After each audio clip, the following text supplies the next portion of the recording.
네, 계속해서 우리 이사야 32장 말씀 나누기 원합니다. 오늘 읽었던 본문 말씀은 크게 두 단락으로 나눌 수가 있습니다. 9절부터 14절까지와 그리고 15절에서 20절까지의 말씀으로 나눠지는데요. 그래서 9절부터 14절까지는 그 인간의 그 의지하는 것들에 대한 심판에 대한 또 결론에 대한 말씀을 하시고, 또 15절부터 20절까지는 하나님의 그 회복에 대한 말씀을 하고 있습니다. 그래서 이 두 단락이 서로 대조되면서 오늘 말씀이 전개되는 것을 알 수가 있는데, 특별히 오늘 말씀을 통해서 우리가 한번 생각해 봐야 될 것은 우리가 의지해야 될 것이 무엇인가, 진정으로 인간이 의지하는 모습들, 그리고 하나님께서 원하시는 우리의 의지의 대상이 무엇인가를 좀 생각하기를 원합니다. 9절 보시면은 너희 안일한 여인들아 일어나 내 목소리를 들을지어다. 너희 염려 없는 딸들아 내 말에 귀를 기울일지어다. 여기서 안일한 여인들이라는 것은 그 이스라엘의 백성을 이야기를 하고 있습니다.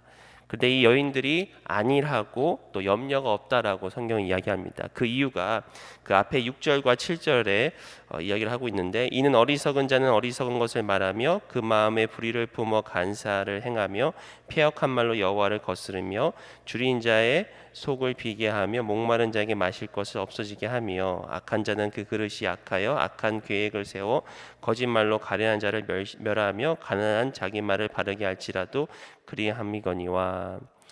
이들은 악한 말로 또 간사한 말로 악한 계획으로 또 거짓말로 저들을 속입니다. 무슨 말이냐?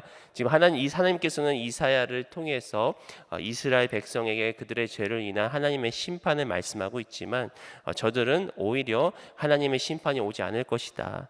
또 한 가지는 우리가 애굽에 가서 애굽 사람들과 맹약하여서 저들과 함께하면 저들이 우리를 도와줄 것이다 라는 그런 거짓말을 저들에게 하고 있다는 것이죠. 그래서 이사야 30장 1절과 2절 보시면은 여호와께서 이르시되 패역한 자식들은 화 있을진저 그들이 계교를 베푸나 나로 말미암지 아니하며 맹약을 맺으나 나의 영으로 말미암지 아니하고 죄의 죄를 더하도다. 그들이 바로의 세력 안에서 스스로 강하려 하며 애굽의 그늘에 피하려 하여 애굽으로 내려갔을 때 나의 입에 묻지 아니하였도다. 그러니까 그들이 계교를 베푸나 그 계교가 하나님께 있지 아니하고 맹약이 하나님으로 말미암지 않고 스스로가 스스로를 보호하기 위해서 그렇게 애굽으로 내려갔다라는 것이 이사야를 통한 하나님의 말씀인데, 결국은 그러한 계략들과 거짓말로 통해서 이 여인들이 안일했다는 것이죠. 그리고 이 여인들이 염려가 없게 그렇게 생각을 했다라는 것입니다. 여인들은 어떻게 보면 그 이스라엘 백성을 이야기하는 것이고, 또 그런 어떻게 보면 나라의 그 지도자들의 그런 거짓과 계략을 인한 어떤 피해자라고도 할 수가 있겠습니다. 특별히 열왕기상과 열왕기하를 보시면 하나님께서는 이 왕이 어떠한가에 따라서 그 나라의 흥망성쇠를 결정하십니다. 특별히 왕이 하나님 앞에 정직하고 의로우면 하나님께서 그 나라에 복을 주시고, 왕이 의롭지 아니하면 하나님께서 그 나라에 심판을 주시는 것을 우리가 알 수가 있는데, 특별히 하나님께서는 이 열왕기 하에 계속해서 왕이 하나님 앞에 올바른 그 기준이 무엇이냐라는 것은 다윗과 같이 행하느냐 그렇지 않느냐에 따라 달려 있다고 얘기합니다. 그래서 열왕기, 특별히 우리가 히스기야 왕을 지금 같이 그 히스기야 왕 시대의 말씀을 보고 있는데, 열왕기하 18장 3절에 보시면 히스기야가 그의 조상 다윗의 모든 행위와 같이 여호와께 보시기에 정직하게 행하여며, 그러니까 이 왕들이 이 다윗의 모든 행위와 같이 정직하게 행할 때 하나님께서 그 나라에 복을 주시고, 왕이 하나님을 떠나고 하나님께 범죄할 때 그 나라에 하나님께서 벌을 내리신다라는 것을 이 열왕기 하에 우리가 볼 수가 있는데, 결국은 그 나라의 흥망성쇠는 지도자에게 달려 있다라는 것이죠. 그래서 여기서 우리가 한 가지 좀 배울 수 있는 교훈은, 먼저는 우리가 이 나라의 지도자들을 위해서 이게 중보를 해야 되는 것이 또 우리가 알 수가 있고, 또 한 가지는 바로 우리 교회가 또 영적인 지도자지 않습니까? 무슨 말이냐? 이런 말이 있잖아요. 교회가 타락하는 것이 나라가 타락하는 길이다. 그러니까 어느 시대에든 어느 나라에든 교회가 하나님 앞에 올바로 섰을 때 하나님께서 그 나라를 축복하시고 그 나라를 부흥을 주시고, 또 반대로 교회가 타락할 때 어떻게 보면 우리가 종교 개혁이 일어난 것도 결국 교회가 타락하였고, 교회가 타락한 것은 결국은 나라가 또 그만한 어려움이 있었다는 것을 우리가 알 수가 있습니다. 그렇기 때문에 우리가 먼저 영적인 지도자로서의 그런 책임을 갖고 우리가 먼저 주님 앞에 온전히 나오고 우리가 먼저 주님 앞에 기도하면 또 하나님께서 우리가 있는 이 나라와 또 우리 조국을 회복시키실 줄 믿습니다. 그래서 이 여인들이 이러한 어떤 지도자들의 거짓과 괴계 때문에 스스로 안일하고 스스로 염려 없다라고 여기지만, 하나님께서는 저들에게 말씀하시죠. 내 목소리를 들어라. 그리고 내 말에 귀를 기울이라. 그래서 우리가 이 안일하다는 것은 어떻게 보면 영적으로 죽어 있는 것을 이야기를 합니다. 그렇기 때문에 우리가 영적으로 깨어나야 되는데, 영적으로 깨어나는 것은 결국은 말씀이라는 것이죠. 하나님 음성의 말씀에 귀를 기울이고 또 하나님 말씀에 경청하실 때 우리는 다시 깨어서 우리는 다시 하나님께로 돌아갈 수가 있겠습니다. 10절 보시면은 너희 염려 없는 여자들아 1년 남짓 지나면 너희가 당황하리니 포도 수확이 없으며 열매 거두는 일이 이르지 않을 것임이라. 11절 너희 안일한 여자들아 떨지어다 너희 염려 없는 자들아 당황할지어다 옷을 벗어 몸을 들이내고 배로 허리를 동일지어다. 이렇게 안일하고 염려 없는 저 여인들이 결국은 1년 남짓 지나면 저들이 당황할 것이다, 그렇게 얘기를 하죠. 왜냐하면 포도 수확이 없고 또 열매 거두는 일이 없을 것이며, 또 저들이 당황하여서 옷을 벗어 몸을 드러내고 배로 허리를 동일 것이다. 왜냐하면 하나님께서 말씀하신 또 예언하신 그 심판이 임할 것이기 때문이라고 얘기할 수 있겠습니다. 그래서 12절을 보시면 그들은 좋은 밭으로 인하여 열매 많은 포도나무로 인하여 가슴을 치게 될 것이다.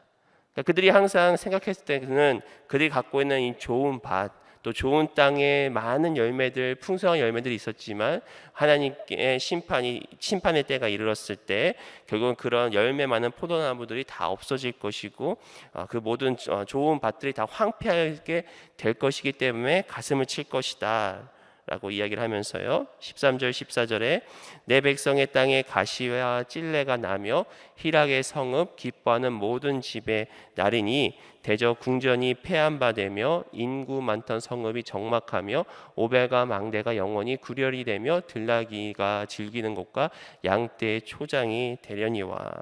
결국 이 모든 성읍들, 또 저들이 지하는 집, 궁전, 이 모든 것들이 다 황폐해지고 적막하게 될 것이다. 그것이 다 무너져서 구렬이 되며 또 초장이 될 것이다 라고 이렇게 지금 하나님께서는 저들을 경고하시면서 말씀을 하고 있습니다. 결국은 저들이 의지하는 것들 때문에 안일하게 생각하고 또 염려 없이 생각하지만 하나님의 말씀은 반드시 이루어질 것이다. 그리고 하나님의 말씀이 이루어진 후에 저들은 가슴을 치며 통곡하며 후회할 것이다 라고 지금 성경에서 이렇게 계속해서 말씀을 하고 있는데, 그럼 과연 저들이 의지하고 있었던 게 무엇이냐? 첫 번째로 아까도 말씀드렸지만 이 거짓을 의지했다는 거죠. 거짓말. 지도자들이 잘못 판단하고 잘못된 그 계교를 통해서 저들에게 안심을 주었던 말, 즉 그러한 그 거짓을 의지했다는 것을 우리가 알 수가 있고요. 또 두 번째들은 저들이 눈에 보이는 그런 강대국들, 눈에 보이는 어떤 권력과 힘을 의지했다는 것을 알 수가 있죠.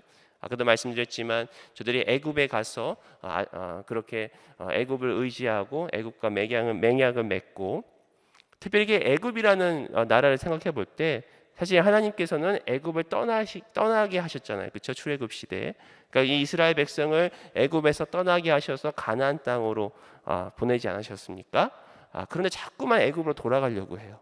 광야에 있을 때도 애굽으로 돌아가려고 하고 또 이 가나안 땅에 가서도 애굽으로 돌아가려고 합니다. 물론 애굽이 그 당시에 강대국이기 때문에 저들이 어떤 필요에 의해서 돌아가지만 좀 영적으로 한번 보면은 결국 이게 우리들의 모습이라는 것이죠. 하나님께서 우리를 택하셔서 또 이 세상에서 광야로 때로는 불러주시고 또 이 가나안 약속의 땅으로 불러주시는데 우리는 자꾸만 이게 외국으로 돌아가려는 그런 모습들을 보고 있습니다. 또 예레미야 선지자도 보면은 자꾸만 저들이 애굽을 의지한다는 거죠.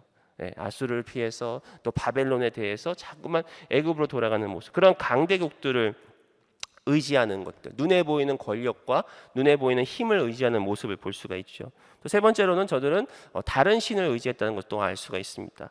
특별히 지금 이 이사야 말씀이 아하스 왕을 배경으로 하고 있다면 이 열왕기하 16장에 보니까 이 아하스 왕이 아수르에 건너갑니다. 그리고 아수르에 있는 거기에 있는 그 제단들을 그대로 이렇게 그려 가지고 오는 것을 볼 수가 있습니다.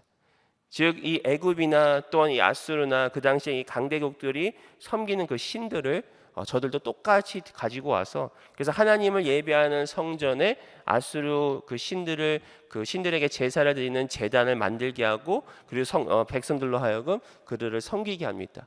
결국 저들은 다른 신들을 의지하는, 또 마찬가지로 이스라엘 그 역사에 있어서 계속해서 저들이 바알 신이라 또 아세라 신이나 이런 신들을 의지하는 것을 우리가 알 수가 있지요. 또 네 번째로 보면 저들은 현재의 그 풍요로움을 의지했습니다.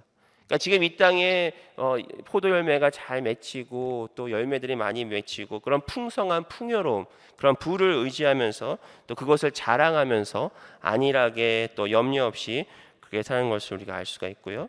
또 마지막으로 저들이 거주하고 있는 땅과 성읍들, 그러니까 이 땅에 있는 어떤 견고한 그런 성읍들, 결코 이것은 무너지지 않을 것이다라는 그런 안일한 생각들을 하고 있었습니다. 결국 하나님께서 말씀하시는 이 유다의 나라들은 이러한 세상의 것들, 다른 신들, 강대국 그런 것들을, 즉 하나님 외에 다른 것들을 이렇게 의지하며 살았다라는 것을 우리는 말씀을 통해서 알 수가 있지요.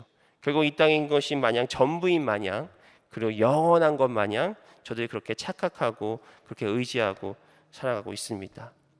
또 예전에 강 목사님도 말씀하셨지만 의지한다는 것은 또 자랑한다는 뜻이거든요.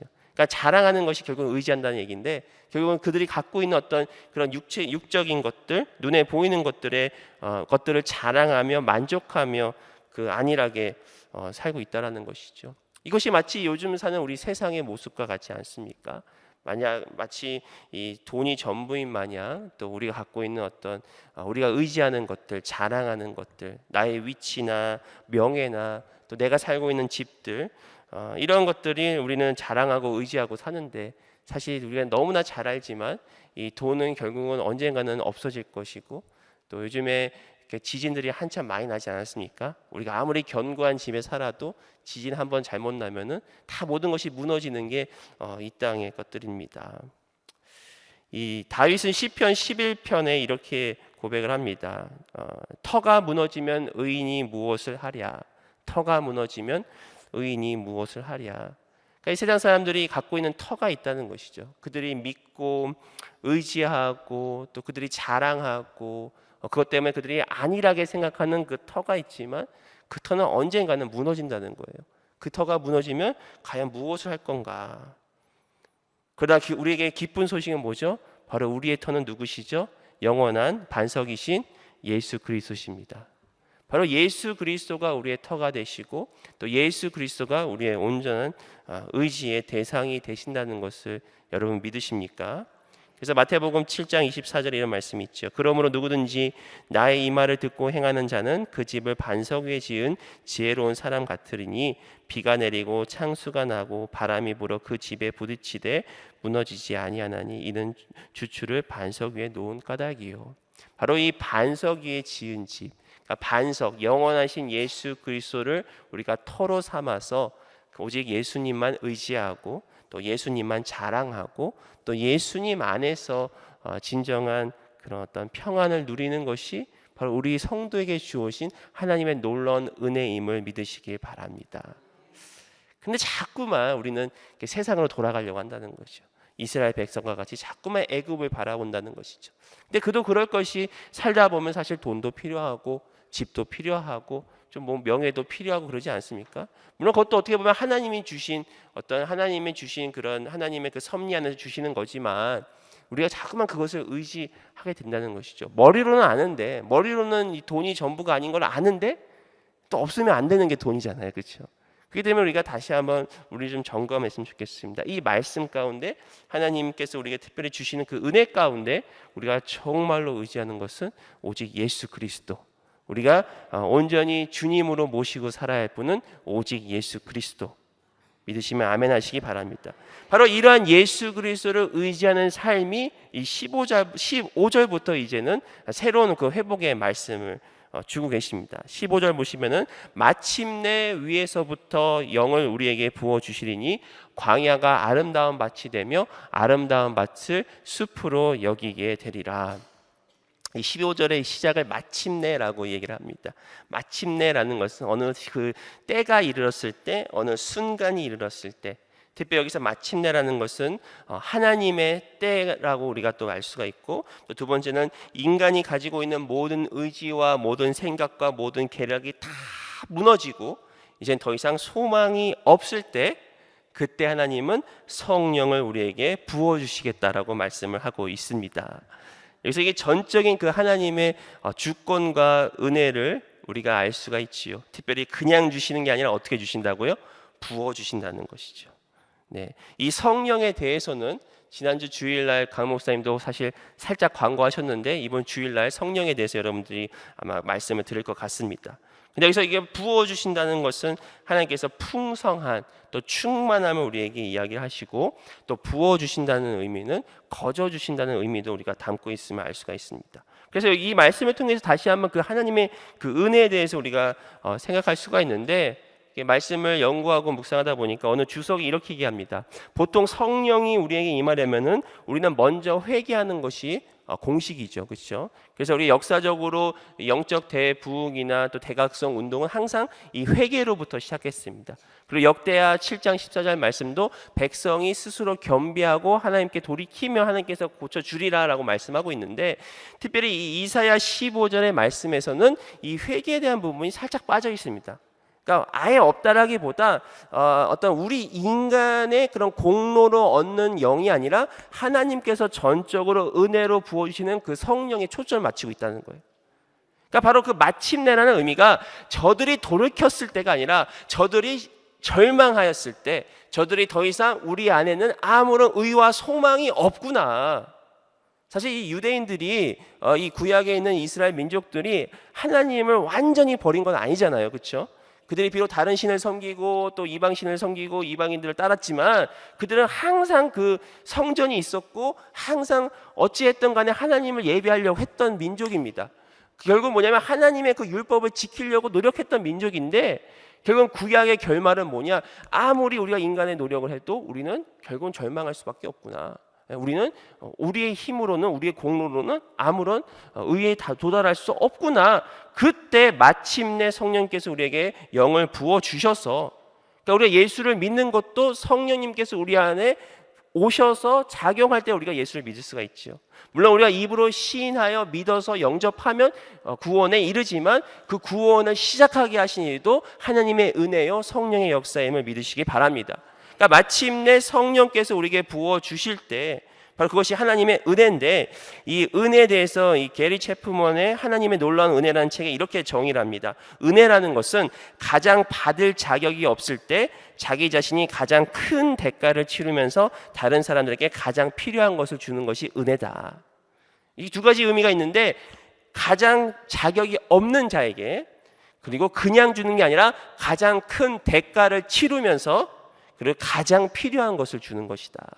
그러니까 가장 받을 자격이 없는 것이 저잖아요. 저와 여러분이잖아요. 우리 죄인들이잖아요. 하나님의 의와 하나님의 그 구원을 받을 자격이 가장 없는 자가 우리인데, 하나님께서 그냥 주신 게 아니라 가장 큰 대가를 치러주신, 누구죠? 예수 그리스도, 한 분밖에 없으신 독생자 아들 예수 그리스도를 십자가에 죽으시면서까지 이처럼 가장 자격 없는 저와 여러분들을 위해서 사랑하신, 그래서 가장 필요한 것을 주신 거예요. 우리에게 가장 필요한 게 무엇입니까? 돈입니까? 명예입니까? 아니요. 우리에게 가장 필요한 것은 영원한 생명인 줄 믿으시기 바랍니다. 그게 바로 은혜라고 이렇게 정의를 하고 있습니다. 제가 조금 이렇게 흥분했네요. 죄송합니다. 네. 이런 은혜가 우리 가운데 마침내 성령님께서 부어주실 때, 그때 어떤 일이 되냐냐, 15절 다시 보시면 광야가 아름다운 밭이 되고 그리고 아름다운 밭이 숲이 될 것이다. 이는 마치 그 그 전에 잠깐 우리가 넘어갔는데 10절에 보면은 이 좋은 땅이라고 12절에 좋은 밭이라고 하지 않습니까? 그러니까 이미 이스라엘 백성이 그 전에 보시면은 이 좋은 땅에서 이 포도 열매가 맺어지고 많은 그런 열매가 있고 또 12절에 좋은 밭에 이런 것들을 하잖아요. 그런데 지금 이 15절은 이 12절의 좋은 밭과는 달리 아름다운 밭이라고 이렇게 표현을 하고 있습니다.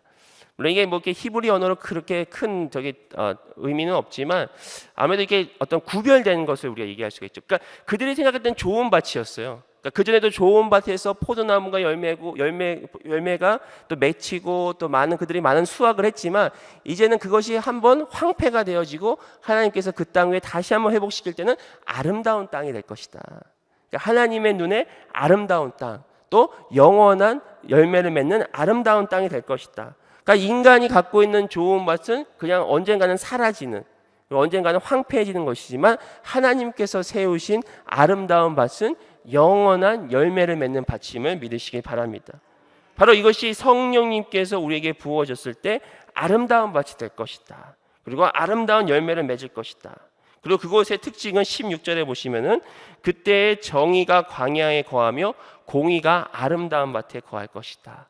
그러니까 이 인간이 의지하고 있는 좋은 밭과 하나님께서 성령으로 회복하신 아름다운 밭의 그 차이가 뭐냐? 바로 이 아름다운 밭에는 하나님의 공의가 그곳에 있을 것이다 라고 얘기를 하고 있습니다. 정의라는 것은 쉽게 얘기해서 하나님께서 통치하심을 이야기합니다. 하나님께서 친히 정의로 통치하시는, 그리고 또 공의라는 것은 하나님의 선하신 그 하나님의 의를 얘기할 수가 있는데, 결국은 그 광야와 또 16절에서 얘기하는 이 광야나 또 아름다운 밭에 지금 하나님께서 그 땅에 성령을 내리심으로 회복함을 통해서 그 영원한 회복의 목적은 뭐냐? 바로 하나님의 통치를 얘기하고 있다는 것이죠. 여러분 기억하십니까? 이스라엘 역사에서 왕이 어떻게 하느냐에 따라서 그 나라의 흥망성쇠가 결정된다고 했잖아요. 그게 우리가 열왕기 하에 나와 있는 말씀들 통해서 알 수가 있는데, 그런데 이제는 하나님께서 친히 통치하시겠다는 거예요. 이 열왕기 하에 보면은 이 이스라엘의 특별히 남유다, 그러니까 북이스라엘은 선한 왕이 하나도 없었다라고 성경은 이야기를 하고, 또 남유다에는 그나마 좀 선한 왕들이 있었습니다. 특별히 히스기야가 또 그 예 중에 하나인데, 근데 여러분 그 선한 왕들, 또 이 선한 왕들의 기준이 다윗 왕이라고 그러는데, 이 선한 왕들 중에 온전히 100% 하나님 앞에 선한 사람은 없었어요. 그렇죠? 히스기야도 결국은 마지막에 이 바벨론에게 모든 것을 다 보여주고, 그가 15년 연장을 받았음에도 불구하고 오히려 그 15년을 좀 어떻게 보면은 자세히는 모르지만 좀 이렇게 잘못 살아가지고 이 므낫세라는 엄청난 왕을 낳지 않았습니까? 그렇게 태어나게 하고 그렇게 하지 않았습니까? 또 다윗도 마찬가지. 사실 이 다윗이 기준이 되지만 다윗도 결국은 우리가 아시지만 그런 실수와 그런 실패들을 많이 또 범죄한 그 사실을 우리가 알 수가 있습니다. 그런데 하나님은 이 다윗을 하나님 마음에 합한 자다라고 말씀을 하시면서 어떻게 보면 인간의 그런 부족한 면을 우리가 알고 있지만, 그리고 인간이 아무리 노력해도 결국은 늘 우리는 실수하고 또 넘어질 수밖에 없음을 알고 있지만, 하나님께서 친히 통치하시는 나라는 완전한 나라라는 것입니다. 하나님께서 친히 통치하는 나라, 특히 하나님의 정의와 공의로 통치하는 나라는 그 땅 가운데 영원한 회복과 영원한 하나님의 그 축복이 있는 나라다. 그게 이제 17절에 나오는 거예요. 공의의 열매는 화평이요 공의의 결과는 영원한 평안과 안전이다. 지금 이 이사야가 선포되어지고 있는 이스라엘 그 역사의 그 상황이 지금 굉장히 불안정하고, 그렇기 때문에 애굽에도 갔다가 아수르에게도 갔다가 이런 그런 불안전한 그런 상황 가운데 있지만, 하나님께서 통치하는, 즉 하나님께서 회복하시고 통치하는 그 나라의 열매는 화평이라는 것이죠. 그리고 그 결과는 영원한 평안과 안전이라는 것입니다. 하나님이 통치하기 때문에 더 이상 적국이 없다는 거예요. 하나님이 통치하기 때문에 그 나라에 더 이상 무질서가 없다는 것이죠. 범죄가 없다는 것이죠. 그렇기 때문에 그 나라는 안전하며 그 나라는 평안하다는 것입니다. 그리고 바로 모든 백성들이 하나님을 왕으로 삼기 때문에, 그분의 공의를 따라 행하기 때문에 그 나라는 더 이상 범죄가 없는, 슬픔이 없는, 아픔이 없는 그러한 나라가 실현될 것이다 라고 이야기를 합니다. 바로 하나님이 우리의 터가 되시기 때문에 이러한 나라가 생긴다는 것이죠. 즉 이 9절과 10절에 나와 있는 이 여인들의 모습들은 그들이 거짓된 것을 믿고 거짓된 것을 의지하기 때문에 그들이 아니라고, 그들이 염려가 없는 삶을 사는 것 같았지만, 그것은 1년 남짓 지나고 나면 모든 것이 다 황폐해지고 저들은 가슴을 치며 통곡하겠지만, 우리의 진리 되시는, 또 영원한 생명 되시는 이 예수님만을 의지하는 사람들에게는 영원한 화평과 영원한 안전이 있을 것이다. 여러분 믿으시기 바랍니다. 18절에 보시면 내 백성이 화평한 집과 안전한 거처와 조용히 쉬는 곳에 있을 것이다. 여기서 얘기하는 또 다른 그 하나님의 그 통치의 결과는 바로 조용히 쉬는 곳, 진정한 안식을 말씀하고 있지요. 우리가 지금 올해 그 표어가 안식과 배움을 통하여 미래를 준비하는 우리 새생명 비전교회 공동체가 되는 것이 우리의 표어인데, 마찬가지로 결국은 진정한 안식이란 하나님께서 통치하는 그곳에 진정한 안식이 있다라는 것이죠. 얼마나 이 이스라엘 백성들이 전전긍긍하며 지금 살고 있겠습니까? 또 얼마나 그 이사야가 하나님의 말씀을 전하느라고 얼마나 바쁘게 있겠습니까? 그러나 하나님께서 통치하는 그 나라에는 진정한 안식이 있다, 조용히 쉬는 곳이 있다라고 하나님께서 우리에게 말씀하고 있지요. 19절에 보시면 그 숲은 우박에 상하고 서금은 파괴되리라.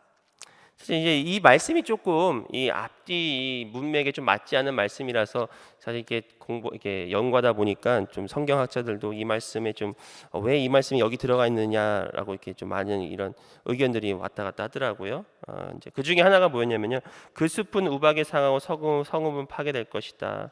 그러니까 인간이 이야기하는 숲과 성읍은 결국 하나님의 그 통치 앞에 무너질 것이다라고 하면서 어떤 하나님의 그 겸손케 하시는, 낮아지게 하시는 그런 하나님의 그 위엄을 우리가 사실은 19절 통해서 또 알 수가 있습니다.